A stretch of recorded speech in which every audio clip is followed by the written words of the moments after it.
Menko Polhukam Mahfud MD menyebut ada gerakan yang dilakukan sejumlah orang untuk membuat Sambo bebas atau mendapat hukuman ringan.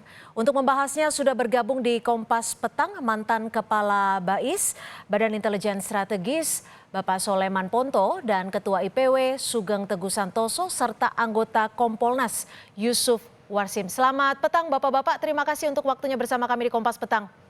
Selamat petang, selamat sore. Ya, saya akan ke Pak Soleman terlebih dahulu. Ini Pak Mahfud sepertinya sudah loud and clear menyatakannya.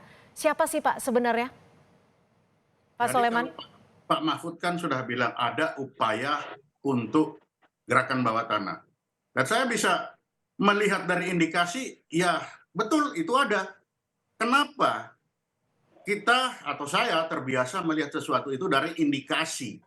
Indikasi dari mana? Kita semua melihat bagaimana jaksa itu sejak awal itu betul-betul dengan kesungguhan semua ahli dimunculkan untuk mencari atau untuk membuktikan bahwa apa yang didalilkan untuk memenuhi pasal 340 itu terpenuhi.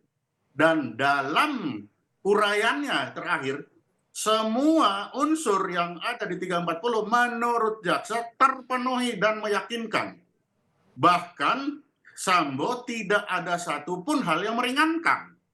Nah, berdasarkan uraian itu, tentunya semua logika orang yang ada itu sudah pasti ujungnya tuntutan itu maksimal. Karena dalilnya atau karena fakta awalnya itu semua maksimal. Sehingga pasti ujungnya semua pikir ini maksimal. Tapi ternyata kan tidak. Ini indikasi.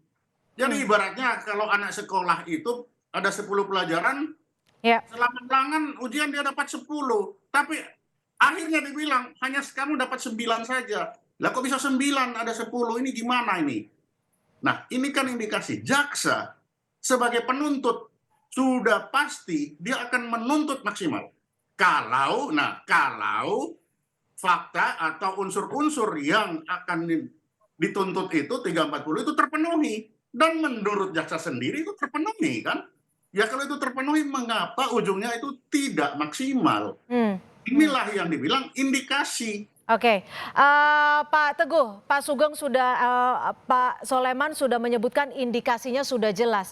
Unsur-unsurnya sudah terpenuhi, tapi nyatanya tuntutannya bisa dikatakan kurang maksimal gitu. Kalau menurut Anda seperti apa Pak Teguh? Sebelum ke sana saya mau sampaikan ya, ketika Sambo sudah jadi tersangka, sebetulnya ada 3 hal yang sudah lakukan secara sistematis ya. Dia menyediakan advokat-advokat untuk membela 5 orang yang ditersangkakan, termasuk menyediakan advokat untuk Eliezer. Itu strateginya. Kedua, dia juga sudah tahu bahwa proses ini akan di persidangan, sehingga dia sudah mempersiapkan ya, kira-kira gampangnya memilih hakim ya. Nah, apakah berhasil atau tidak ya itu satu hal yang harus dicari tahu. Yang ketiga, dia itu kan dari awal mau melakukan perlawanan balik ya.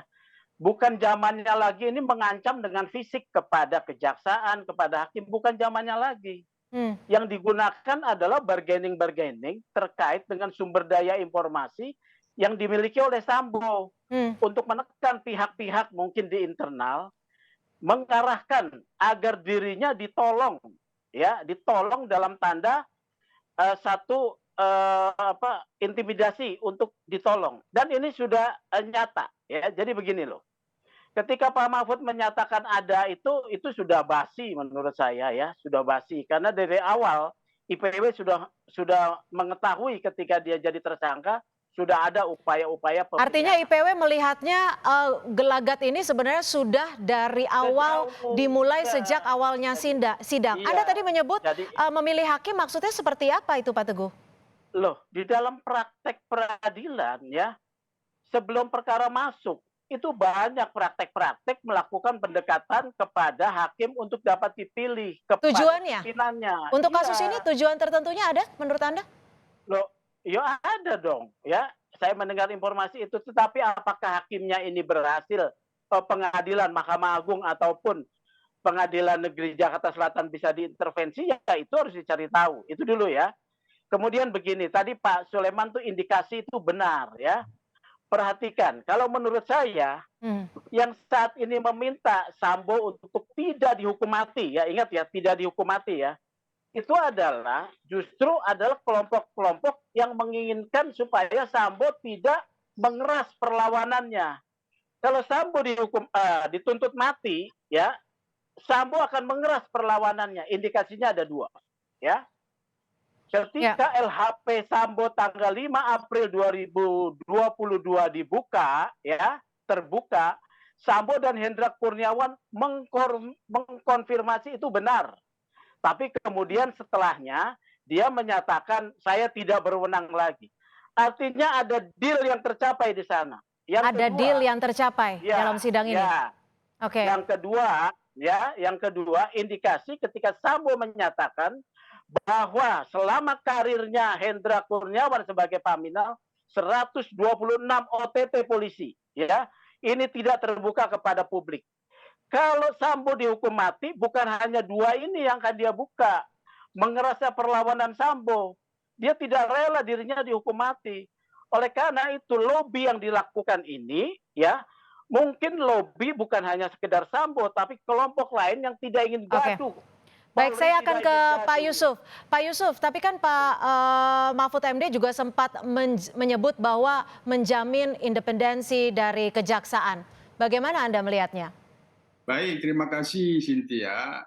Dalam hal ini Kompolnas tentu melihat tahapan pengadilan pembunuhan berencana Brigadir J yang dilakukan 5 terdakwa ini tahapannya sudah luar biasa bagus, sudah sampai penuntutan, artinya ini bagian dari bagaimana menindaklanjuti hasil penyidikan. Nah, itu dulu yang pertama. Yang kedua tentu Kompolnas merupakan bagian dari sistem pengawasan lembaga penegak hukum yang fokusnya adalah kepolisian. Kami sendiri tentu dalam hal ini sejak kasus itu sudah P21, kami terus berkoordinasi dengan Komisi Kejaksaan, begitu juga dengan Komisi Yudisial. Maka dalam hal ini, dalam pantauan kami tentu kita harus menghormati tuntutan yang telah dibacakan oleh JPU. Nah, kami sendiri terus memantau apakah ini ada kaitannya dengan pihak-pihak kepolisian. Dalam hal ini tentu dalam sepanjang ini kami sendiri belum mendapatkan satu data bahwa itu seperti itu penuntutannya terkait dengan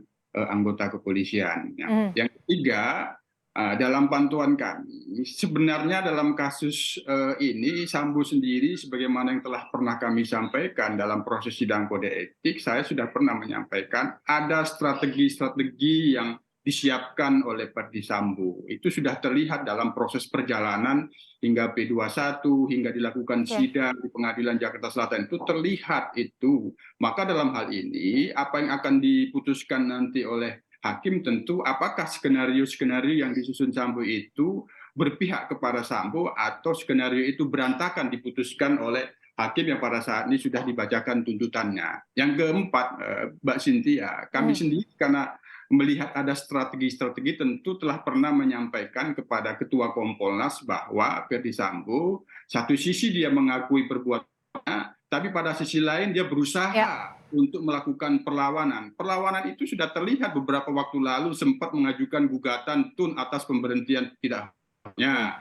Terus ada kaitannya dengan beredarnya yang dikait-kaitkan video itu suara hakim atau apa, itu kan bagian dari hal-hal yang terus kami pantau. Namun dalam hal ini kami sendiri Kompolnas tentu menghormati independensi jaksa penuntut umum dan nanti independensi hakim di dalam memutus. Nah, kami terus memantau dan kami terus mengajak kepada publik bahwa kasus ini terus kita kawal, terus kita pantau. Yang terakhir Mbak Cynthia, kami yakin bahwa Verdi Sambo apapun putusannya nanti terbukti bersalah dan berapapun vonis yang diputuskan oleh hakim, kami yakin yang bersangkutan tetap membuat skenario perlawanan apakah itu dalam. Jadi memastikan bahwa memang skenario itu memang ada, tapi bagaimana cara melawannya, bagaimana cara menyikapinya. Lalu bagaimana dengan gerakan bawah tanah yang memang disebut oleh Mahfud MD? Apakah gerakan bawah tanah ini betul-betul bisa mencederai arti keadilan di muka sidang? Kita akan membahasnya usai jeda. Tetap bersama kami di Kompas Petang.